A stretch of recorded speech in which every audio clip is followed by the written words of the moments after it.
All right, everybody, welcome back to the Agent Apprentice Podcast. Adam, we are officially into February. It's crazy. It is 2026. It's already flying by. That's right. Awesome. So, this morning we had our power up that we do every Monday and Tuesday, and we talked a lot about consistency. And I know you wanted to touch on that today.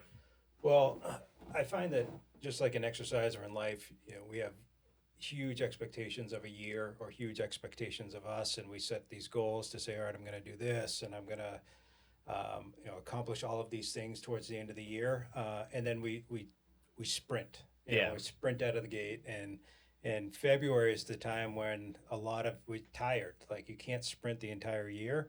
So if you're not setting up consistent goals, something that's achievable every month, and you brought up the point of, once we hit summer, we do 10% of our business in the first quarter. So Right. technically we're not as busy this time of year. But if you're sprinting and then you hit the summer and then you've got home inspections, appraisals, things like that, it's just not a sustainable thing. Mm-hmm. And in real estate, Chris Suarez talked about on the Friday call, it's a lot of it's boring. Yeah. It's doing the same thing every day, every week, every month, and then stacking on top of that. So this morning we really wanted to talk about, all right, what was successful in January? What did we find that moved the needle? Mm-hmm. And what did we think we were going to do that we're not doing, and maybe we need to adjust? And February 1st or 2nd is a good time to do that. Definitely, yeah, because you don't want to get caught in the trap, which I've been in before, where you have business going on and you're focusing on that now business and you're getting caught up in showings, inspections, final walkthroughs, all of that. And that's the only thing you're managing. And then once all those deals are done, you're basically starting back at zero. Yeah, I mean, my first 10 years, it's just like this roller coaster of, checks, no checks, checks, no checks. Yeah. It's hard for budgeting. It's hard on the family. And, part of the team would alleviate some of that with doing some of the postcards and the mailings and taking off your plate some of the things while you are busy. But that doesn't, excuse you from doing the things that move the needle for you. Right, exactly. And something that I've been focusing on kind of end of 2025 going into 2026 is staying in constant contact with those people that I had conversations with last year that may be looking to sell this year. So now looking at, my business spreadsheet that I keep track of, I have between like 6 and 9 listings with people that I've met with that feel committed to with me, that if they do decide to sell, Yeah. we're looking at March, April, and setting it up nicely going into the summer, which is good. We're in a challenging market, being a second home market, and we've got snow covering a lot of cool things like beaches and boathouses and things like that. So, in some parts of the country, you've got these scripts around, well, let's get it on the market, let's get it sold. We as a team, we want to look at the statistics, which we have. The most sales in any given year, I've done a 10-year study of how many sales happen in June is a month that always comes up as top 4. Yeah. And then you have August, September, October, which makes sense. Where summer, retreat. You've got things that sell over the summertime, and it like peters out through the year. But if you look at June, you have to back up and say, all right, when did those houses go under contract? It's the prior couple months.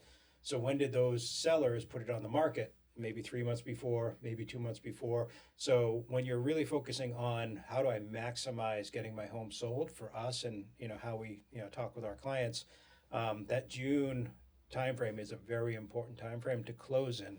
And I've also done a study of the average price per year. Like we've gone like this in most of the towns of going up in value.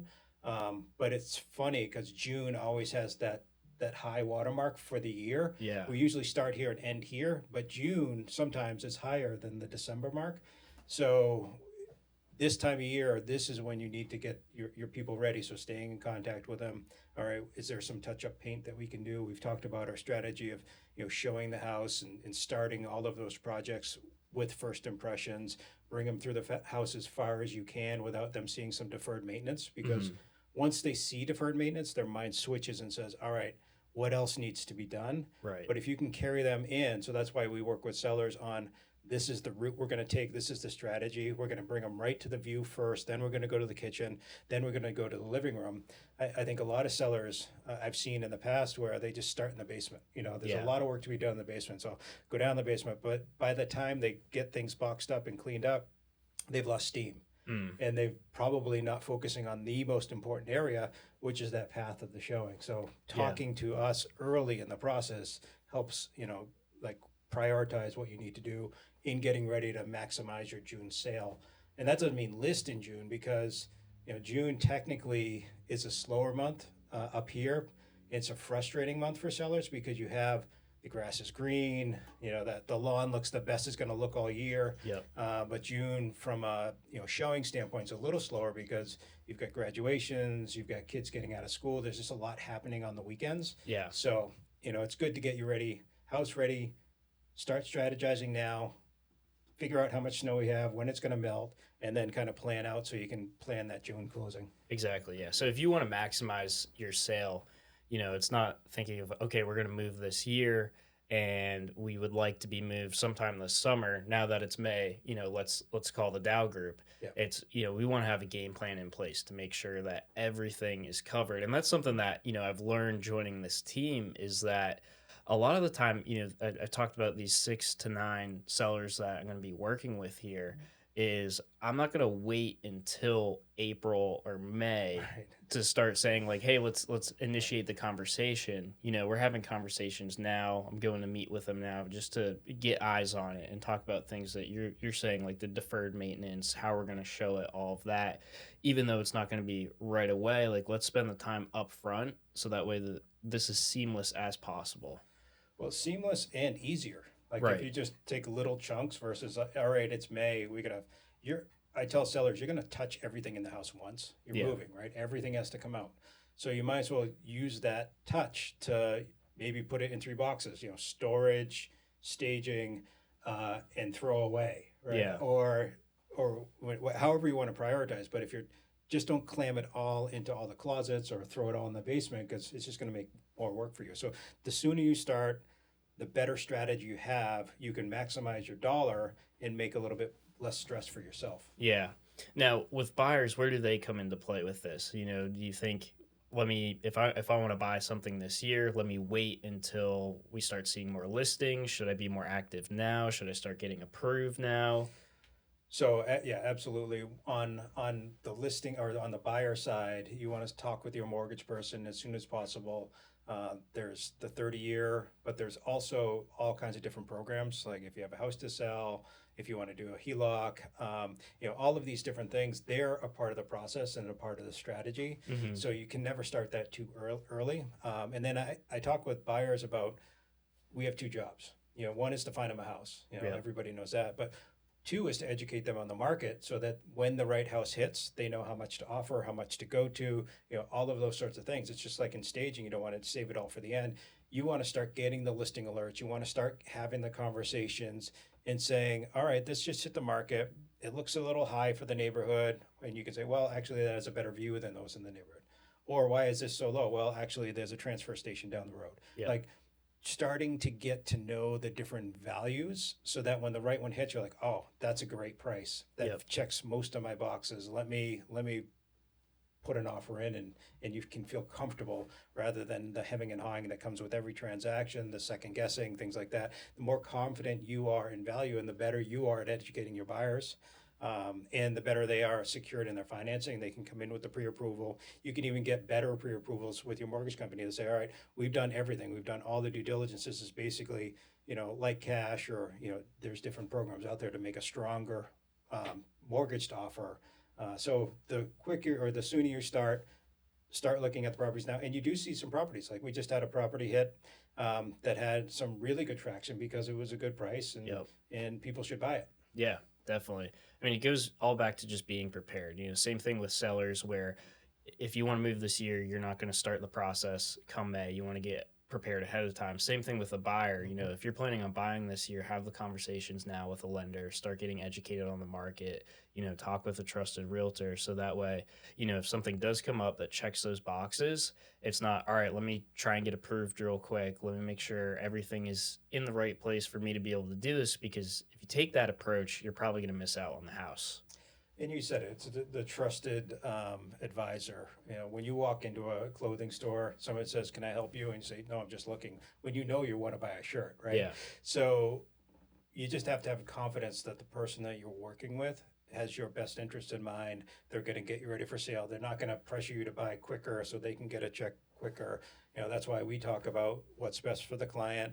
Let's get them ready. Let's get the two things going. Let's get the listing alert. Let's get the market report so they can start getting educated on the market. It makes our life easier too. Yeah. When we're on their timeline, we know their needs and wants, and we can say, I actually had some buyers yesterday, and I was talking about, I don't blow smoke. Like I don't say to come up and see something if I don't think it's right for you. Mm-hmm. But if I do say, get in the car, come up here, I commit to you that I believe that. Like, I think you should come up here. This is the one that you don't want to miss. So it's that balance of having the trusted realtor where if they tell you to come up and see it, it's actually worth it. Right. Yeah, definitely. And, it's a lesson for me as well, because I just had a friend reach out to me that was interested in this property. I didn't even know that they were looking for this year, but they said, hey, this one looks great. And there's a deadline literally today for it. And, they're not approved. They don't know necessarily what it is that they're trying to achieve here. And we're starting to do the hand holding through the process, which is, great, because let's get ahead of it now because it's February. There's going to be more inventory. Yeah, exactly. There's going to be more inventory. But, that just goes back to, all right, if you're buying this year, let's start now and not start when the right one pops up, because it's going to be gone. Yep. No, it's a fine balance, and it just comes down to trust. Who are you working with? Do they have my best interest in mind? Are they just being salespeople who want to sell me something, or do they want to help me find the right house? Yeah, definitely.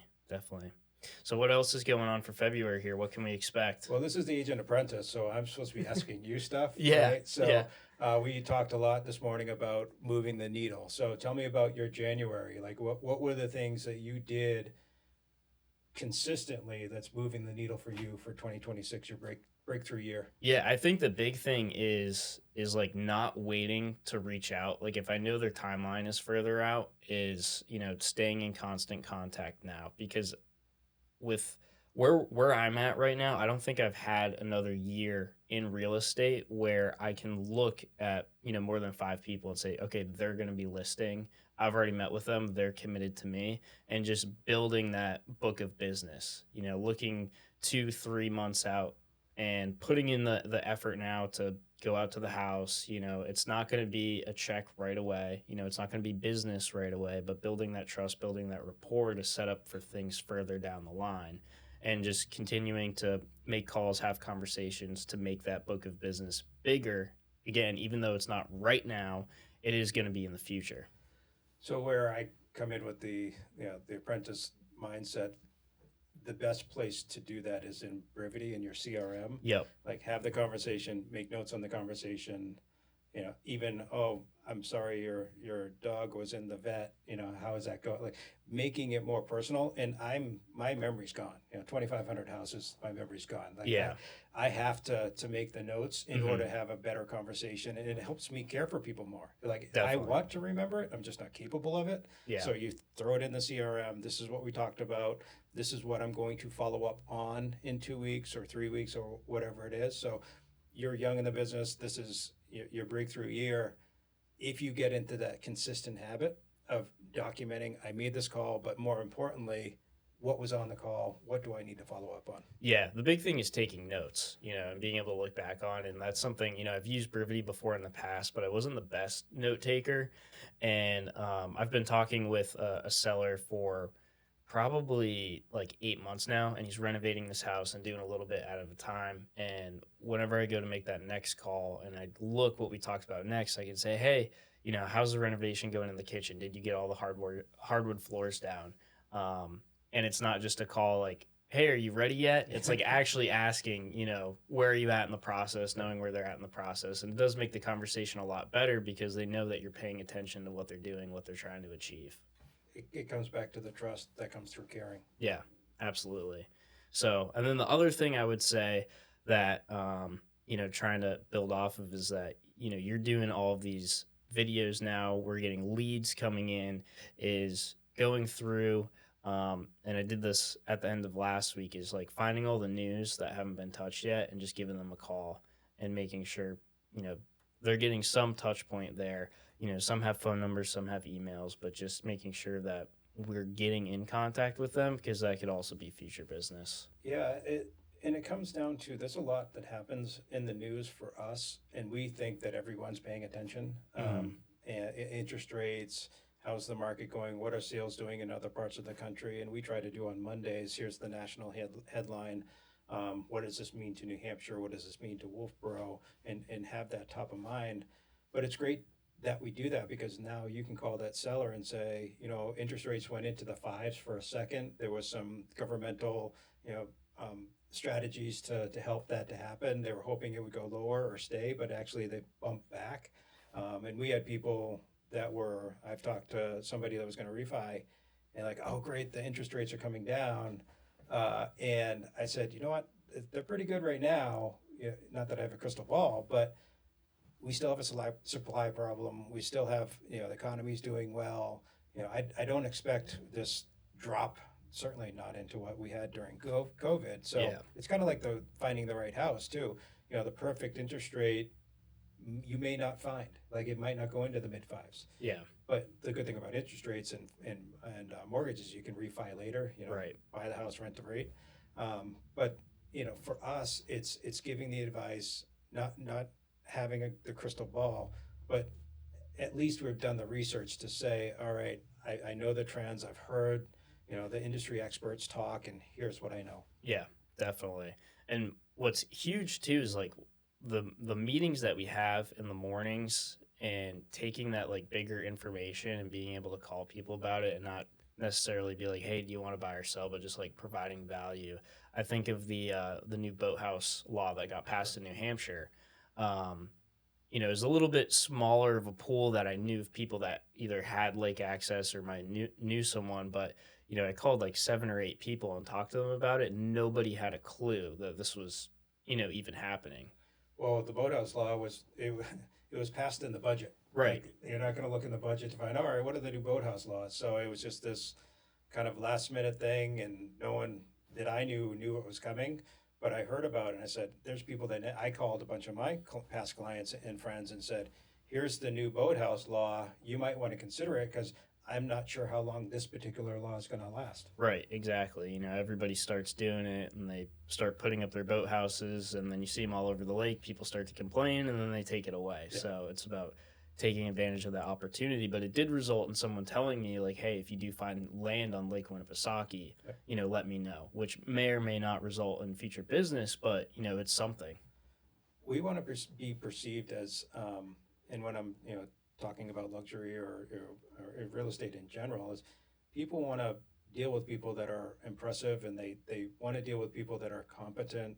And, these things just give us a chance to say, hey, I'm putting in the work, I'm doing the research, I'm in the right circles to where I want to be your realtor because these are the things that you would expect your realtor to do.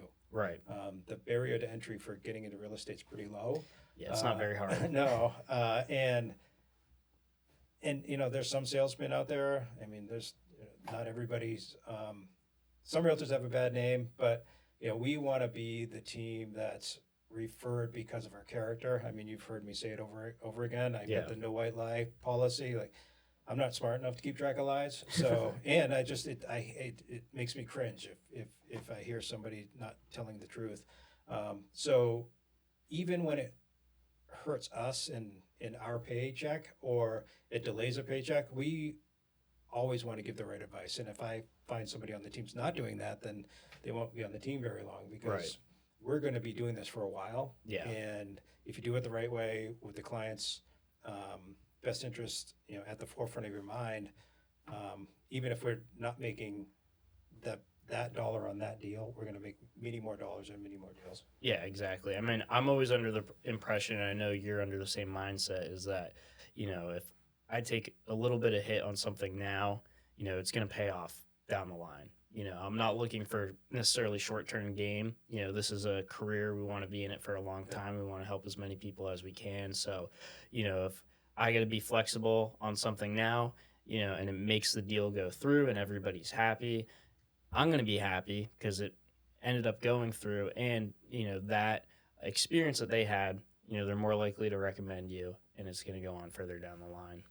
Yeah, I've joked in the past. I'd much rather buy a broken fridge than a full page ad in a newspaper. Yeah. It's the goodwill that goes with me saving the deal is much better than the old way of doing business by doing print ads. Exactly. Cool. Perfect. Anything else you want to add? Nope. Anything you want to? This is Agent Apprentice. What am I holding you accountable to this month? So I'm going to say a big thing for me is as we're moving further towards the busy season, quote unquote, is that I want to add to my, I guess, like book of business of potential people buying and selling this year. Mm-hmm. So with that, where it's at right now, I believe I have 10 people that are either listing or planning on buying in 2026. By the end of February, I want to get that up to like 13 or 14. Let me see if I can add 3 or 4 more people that I can identify this year that I can help in the future. What I like about that is you're not saying 30. Like I have agents, or I've heard agents say, I've got these huge goals, but if you add 3 people, I, as the team owner, know that's 3 people that they're what they want.